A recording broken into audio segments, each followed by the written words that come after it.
ہماری پارٹی نے 90 دن کے آئین کی جو خلاف ورزی کی گئی الیکشن میں وہ سپریم کورٹ میں دیا. قاضی فائز عیسیٰ صاحب اس پہ بینچ نہیں بننے دیتے. یہ جو الیکشن کمیشن کا جو ریزلٹس آئے ہم نے اس کو چیلنج کیا, اس کو کیس نہیں لیتے.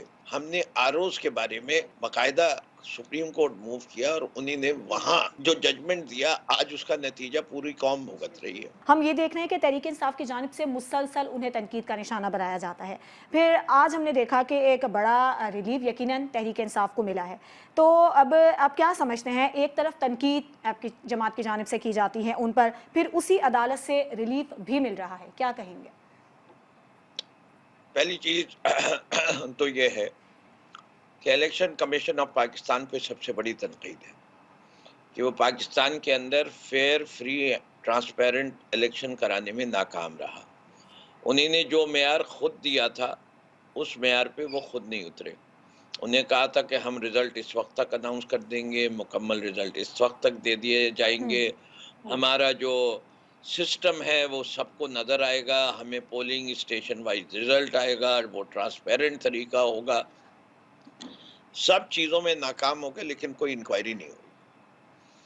یہ تو ریزرو سیٹ کا معاملہ ہے. اس سے زیادہ شدید معاملہ یہ ہے کہ پاکستان تحریک انصاف نے باقاعدہ اپنے وائٹ پیپر کے اندر یہ کلیم کیا ہے کہ ہمیں 93 سیٹس نہیں ہیں, ہماری 183 سیٹس ہیں اور ہمیں 2/3 میجورٹی ملی تھی. لیکن حقیقت آج مولانا فضل الرحمان صاحب کی تقریر بھی فلور آف دا ہاؤس پہ سن لیجئے. یہ پورا الیکشن بڑا متنازع ہو گیا ہے اور لوگوں کی نمائندگی نہیں ہو رہی.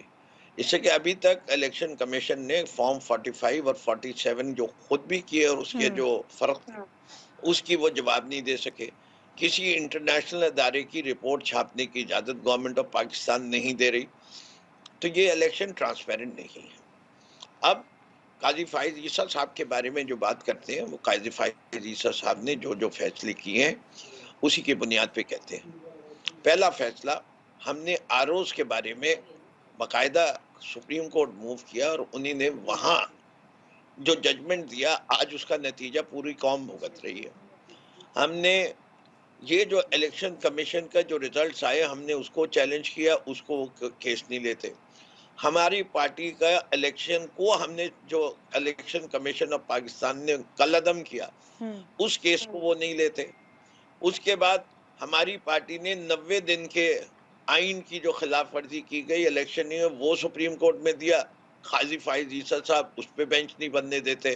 ہم نے گورنمنٹ کو چیلنج کیا کہ یہ جو سینسس ہوا ہے یہ اس کا اپروول غیر آئینی ہے. اس سے کہ کونسل آف کامن انٹرسٹ کے اندر الیکٹڈ چیف منسٹرز کا ذکر ہے, وہ کیس بھی نہیں اٹھاتے اس سے کہ وہ آنے نہیں دے رہے. کون ہے لیکن فردوس صاحب, یہ صرف چیف جسٹس کا اختیار تو اب یہ نہیں رہا نا پریکٹس اینڈ پروسیجر ایکٹ کے بعد, تو پھر صرف ان کو ذمہ دار کیوں ٹھہرانا؟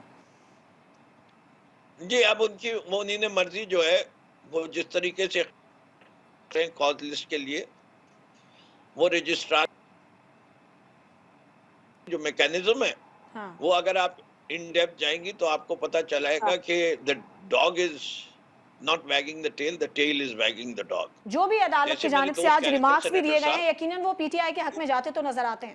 نہیں وہ اپنی جگہ درست ہے. دیکھیں پی ٹی آئی کے حق میں یا پی ٹی آئی کے خلاف نہیں ہوتی.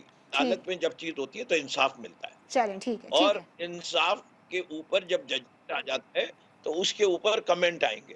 اب یہ کہہ رہے ہیں کہ جی یہ پی ٹی آئی کا, جب ہم نے چیلنج کیا کوئی چیز ہمارے حق میں آئے گی تو پی ٹی آئی کو خوشی تو ہوگی. صحیح, ٹھیک ہے. لیکن وہ یہ نہیں ہے کہ کوئی فیور کی جا رہی ہے. ٹھیک, ہمیں مل رہی ہے جو ہمارا حق ہے.